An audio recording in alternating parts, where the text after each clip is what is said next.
एक बार की बात है, एक गांव में एक लड़का रहता था और वो अपनी पुरानी आदतों को भुला नहीं पा रहा था और एक ही चीज के बारे में वो बार बार सोचने की आदत से परेशान था।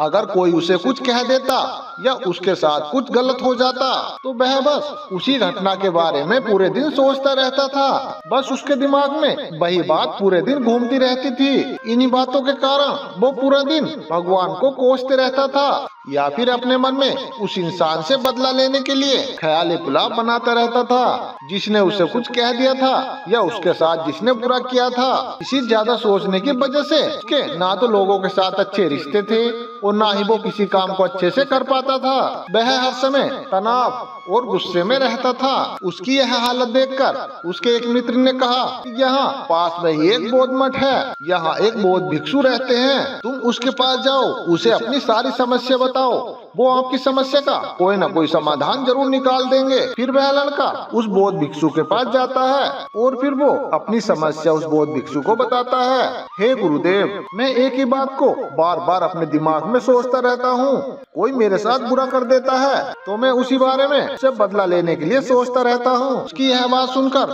बौद्ध भिक्षु अपनी कुटिया में वापस चले जाते हैं। बौद्ध भिक्षु को उस लड़के की बात का उत्तर न देने और वहाँ से उठकर चले जाना अच्छा नहीं लगा, लेकिन वो फिर भी वहीं बैठा रहता है। फिर वो लड़का देखता है कि बौद्ध भिक्षु एक गिलास में पानी लेकर उस लड़के की तरफ चले आ रहे हैं। फिर वह बौद्ध भिक्षु लड़के के पास आकर खड़े हो जाते हैं तो फिर वो लड़का भी उसके सामने खड़ा हो जाता है। फिर वे बौद्ध भिक्षु उस लड़के से पूछते हैं, बताओ इस गिलास में कितना वजन होगा।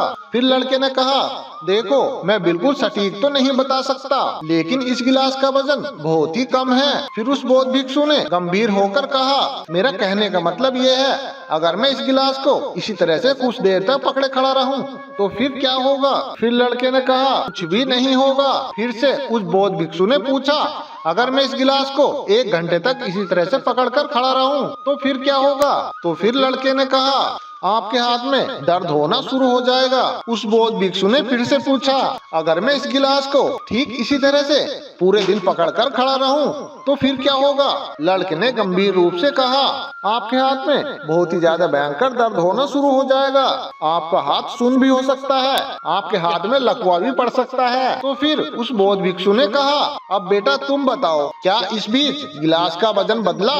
लड़के ने कहा, वजन तो नहीं बढ़ा। तो फिर बौद्ध भिक्षु ने कहा, अब बताओ, तो फिर हाथ में दर्द और मांसपेशियों में तनाव क्यों आया। फिर लड़के ने जवाब दिया, गिलास को बहुत देर तक हाथ में पकड़े रहने की वजह से। उस बौद्ध भिक्षु ने फिर से प्रश्न किया, अब इस दर्द से छुटकारा पाने के लिए बताओ मैं क्या करूं। उस लड़के ने कहा, गिलास को नीचे रख दीजिए। उस बौद्ध भिक्षु ने कहा, हाँ बिल्कुल सही बात है बेटा, तुम्हारे जीवन की परेशानियां भी इसी तरह से हैं। अगर तुम इन परेशानियों को अपने दिमाग में ज्यादा देर तक रखोगे तुम्हें लगेगा कि सब कुछ ठीक ही है, और अगर इन परेशानियों को आप पूरे दिन अपने दिमाग में रखोगे तो आपके सर में दर्द होना शुरू हो जाएगा। अगर तुम इन परेशानियों को और ज्यादा दिनों तक अपने दिमाग में रखोगे तो फिर आपके दिमाग में दर्द होना शुरू हो जाएगा, आपका दिमाग पागल होना शुरू हो जाएगा, आपका मन बेचैन होना शुरू हो जाएगा और आपको कुछ भी अच्छा नहीं लगेगा और फिर आप कुछ भी नहीं कर पाओगे। बेटा, अपने जीवन की बातों को और पुरानी घटनाओं को सोचना जरूरी है, लेकिन उससे भी ज्यादा जरूरी है उनसे सीखकर आगे बढ़ना। अगर तुम एक ही बात को पकड़कर बैठे रहोगे तो ठीक उसी गिलास की तरह ये भी तुम्हारे जीवन में दर्द पैदा कर देगी। अगर तुम आज अपने अतीत को लेकर बैठे रहते हो तो ये आज का दिन भी तुम्हारे हाथ से निकल जाएगा और फिर तुम अपने जीवन में कुछ भी नहीं कर पाओगे, खाली बैठे सोचते ही रह जाओगे। अगर जीवन में तुम आगे बढ़ना चाहते हो तो पुरानी बातों को सोचना बंद कर दो और दिमाग में छोटी छोटी बातों को रखना बंद कर दो। अपने भविष्य के बारे में सोचो, पिछली बातों को सोचकर अपना समय बर्बाद ना करो।